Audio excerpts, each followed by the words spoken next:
ಇನ್ನು ಬೀದಿ ಬದಿ ವ್ಯಾಪಾರಿಗಳ ಸಮಸ್ಯೆ ಬಗ್ಗೆ ಸಿಎಂಗೆ ರಾಗಪತ್ರವನ್ನ ಬರೆದಿದ್ರು. ಇನ್ನು ಈ ಸಮಸ್ಯೆಯನ್ನ ಆಲಿಸಿದಕ್ಕೆ ಅಭಿನಂದನೆಗಳನ್ನ ಕೂಡ ತಿಳಿಸ್ಬಿಟ್ಟಿದ್ದಾರೆ. ಹಾಗಾಗಿ ಅಂದ್ರೆ ಸಮಸ್ಯೆಗಳ ಬಗ್ಗೆ ಪತ್ರ ಬರೆದಿದ್ರು, ಈಗ ಅಭಿನಂದನೆಯನ್ನ ಸಲ್ಲಿಸಿದ್ದಾರೆ.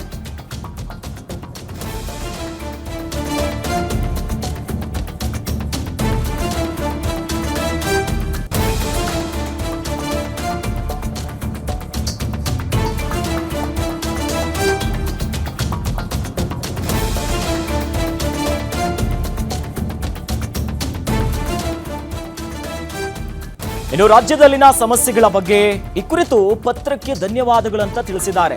ಪಟ್ಟಣ ವ್ಯಾಪಾರ ಈ ಎಲ್ಲ ಇರುವಂತಹ ವಿಚಾರಕ್ಕೆ ಸಂಬಂಧಪಟ್ಟಂತೆ ಅಭಿನಂದನೆಗಳೊಂದಿಗೆ ರಾಗಾಗೆ ಮರುಪತ್ರವನ್ನ ಕೂಡ ತಿಳಿಸಿದ್ದಾರೆ.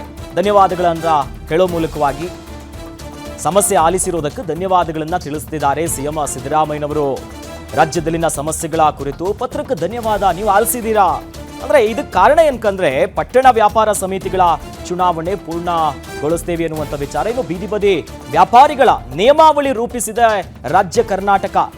ಏಪ್ರಿಲ್ ಅಂದ್ರೆ 2025ರ ಏಪ್ರಿಲ್ ತಿಂಗಳಲ್ಲಿ ಚುನಾವಣೆ ಮಾಡ್ತೀವಿ ಅನ್ನೋದಾಗಿ ಸಿಎಂ ಕೂಡ ಹೇಳಿದ್ದಾರೆ. ಹಾಗಾಗಿ ಬೀದಿ ವ್ಯಾಪಾರಿಗಳಿಗೆ ವಿವಿಧ ಕಲ್ಯಾಣ ಯೋಜನೆಯನ್ನ ಆರಂಭಿಸಿದ್ದೇವೆ.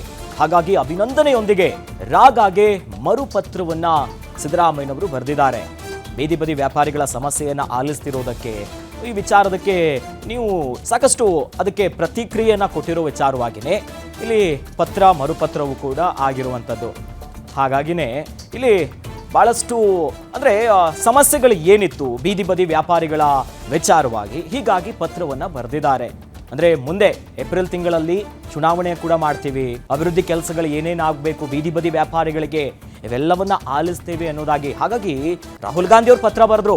ಅದಾದ್ಮೇಲೆ ಸಿಎಂ ಸಿದ್ದರಾಮಯ್ಯನವರು ನಮ್ಮ ಸಮಸ್ಯೆಯನ್ನು ನೀವು ಆಲಿಸಿದಕ್ಕೆ, ಅದನ್ನ ಕೇಳ್ತಿರೋದಕ್ಕೆ, ಕಾಳಜಿಗೆ ಅನ್ನುವಂಥ ನಿಟ್ಟಿನಲ್ಲಿ ಮತ್ತೆ ಸಿದ್ದರಾಮಯ್ಯನವರು ಕೂಡ ಮರುಪತ್ರವನ್ನು ಬರೆದಿದ್ದಾರೆ. ಅಂದ್ರೆ ರಾಜ್ಯದಲ್ಲಿರೋ ಸಮಸ್ಯೆಗಳ ಬಗ್ಗೆ ನೀವು ಪತ್ರ ಬರೆದಿದ್ದೀರಲ್ಲ, ಪಟ್ಟಣ ವ್ಯವಹಾರ ಸಮಿತಿಗಳ ಚುನಾವಣೆ ಕೂಡ ನಾವು ಮಾಡ್ತೀವಿ, ಬೀದಿ ಬದಿ ವ್ಯಾಪಾರಿಗಳ ನಿಯಮಾವಳಿಯನ್ನ ರೂಪಿಸಿದೆ ಒಂದ್ ಕಡೆ ರಾಜ್ಯ ಕರ್ನಾಟಕ, ಹಾಗಾಗಿ ಏಪ್ರಿಲ್ ತಿಂಗಳಲ್ಲಿ ಚುನಾವಣೆ ಕೂಡ ನಾವು ಮಾಡ್ತೀವಿ ಅನ್ನೋದಾಗಿ ಸಿಎಂ ಸಿದ್ದರಾಮಯ್ಯನವರು ವಾಪಸ್ ರಿಟರ್ನ್ ಪತ್ರದಲ್ಲೂ ಕೂಡ ಆ ಬಗ್ಗೆ ತಿಳಿಸಿದ್ದಾರೆ.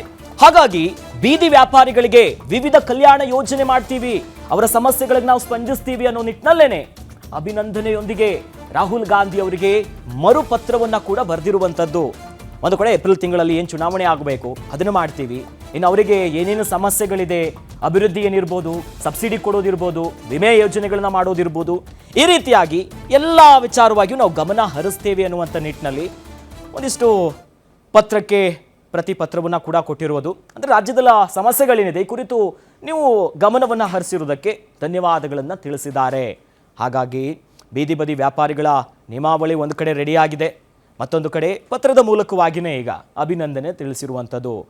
ಈಗಾಗಲೇ ಒಂದು ಕಡೆಯಲ್ಲಿ ಚುನಾವಣೆ ಆಗಬೇಕೆನ್ನುವಂಥದ್ದು, ಮತ್ತೊಂದು ಕಡೆಯಲ್ಲಿ ಅವರ ಸಮಸ್ಯೆಗಳು ಏನೇನಿದೆ, ಅಭಿವೃದ್ಧಿ ಯೋಜನೆಗಳು ಕೊಡೋದಿರ್ಬೋದು, ವಿಮೆ ಯೋಜನೆಗಳನ್ನು ನೀಡೋದಿರ್ಬೋದು, ಬೀದಿ ಬದಿ ವ್ಯಾಪಾರಿಗಳಿಗೆ ಅನೇಕ ಸಮಸ್ಯೆಗಳಿದೆ. ಹಾಗಾಗಿ ಇವೆಲ್ಲದರ ಬಗ್ಗೆಯೂ ಕೂಡ ನಾವು ಗಮನ ಹರಿಸ್ತೇವೆ ಅನ್ನುವಂಥ ನಿಟ್ಟಿನಲ್ಲೇ ಅಲ್ಲಿ ಪತ್ರವನ್ನು ಬರೆದಿರೋದು. ಯಾಕಂದರೆ ಬೀದಿ ಬದಿ ವ್ಯಾಪಾರಿಗಳ ಅವರಿಗೆ ಇರುವಂಥ ಸಂಕಷ್ಟಗಳಿಗೆ ಒಂದು ನಿಯಮಾವಳಿಗಳನ್ನು ರಾಜ್ಯ ಸರ್ಕಾರ ಕೂಡ ರೆಡಿ ಮಾಡಿದೆ.